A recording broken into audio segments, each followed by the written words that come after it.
کسی نے پوچھا آپ کے سامنے جنت کا تذکرہ ہو اور جہنم کا تذکرہ ہو، آپ اتنا نہیں روتے جتنا کہ قبر کے سامنے آ جانے سے روتے۔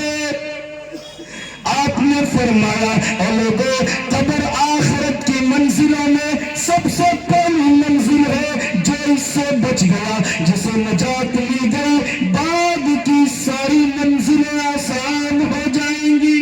قبر کی تیاری کریں گے انشاءاللہ، ارے وہ کریں گے انشاءاللہ۔ موت سے کس کی رشتے داری ہے، آج وہ کل تمہاری باری ہے۔ موت سے اے نادا تجھ کو کوئی بشر نہیں، 100 برس کا سودا تو موجود ہے، پل بھر کی خبر نہیں۔ ملے خاک میں اہل شام کیسے کیسے، زمین کھا گئی نوجوان کیسے کیسے۔ ڈھل جائے گی یہ تیری جوانی جس پر تجھ کو ناز ہے، تو بچا لے چاہے جتنا، یہ 4 دن کا ساز ہے۔ میرے بھائیوں، میرے بزرگوں، یہ دنیا فانی ہے، یہ دنیا فانی ہے، اصل تو آخرت ہے۔ آخرت ہے، جس نے آخرت کا سودا کر لیا، جس نے جنت کا سودا کر لیا، جس نے دنیا میں جنت خرید لیا۔ ہارون رشید کی بی بی زبیدہ بڑی ہوشیار تھی۔ ہارون رشید ایک دن دریا کے کنارے ٹہلنے نکلے، اللہ کے ولی بہلول دانا جنت کا محل بیچ رہے تھے، مٹی کا بنا کر پھس پھسیا، اور کہہ رہے تھے 1 درہم دے دو جنت کا محل لے لو۔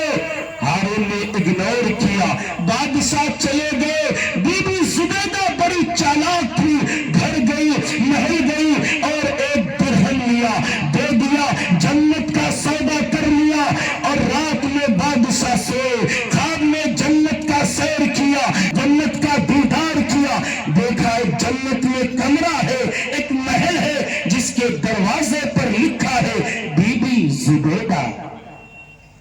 بولے ہو بی بی تو گھر میں ہے، یہ جنت کیسے؟ یہ میری بی بی کا کمرہ ہے، جنت ہے، محل ہے، میں دیکھوں۔ اب دل کہاں برداشت کرتا، اندر جانے لگے۔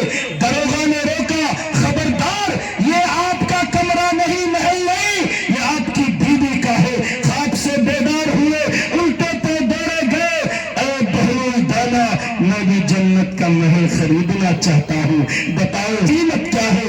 آپ نے کہا ہے ہارون رشید، ایک طرف تیری آدھی سلطنت ہے، دوسری طرف میری یہ مٹی کا محل جنت ہے، بتا سودا اگر منظور ہو تو۔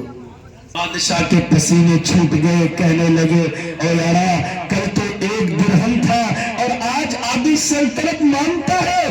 کہنے لگے ہارون، کل بنا دیکھے سودا تھا، آج آنکھوں دیکھی سودا ہے۔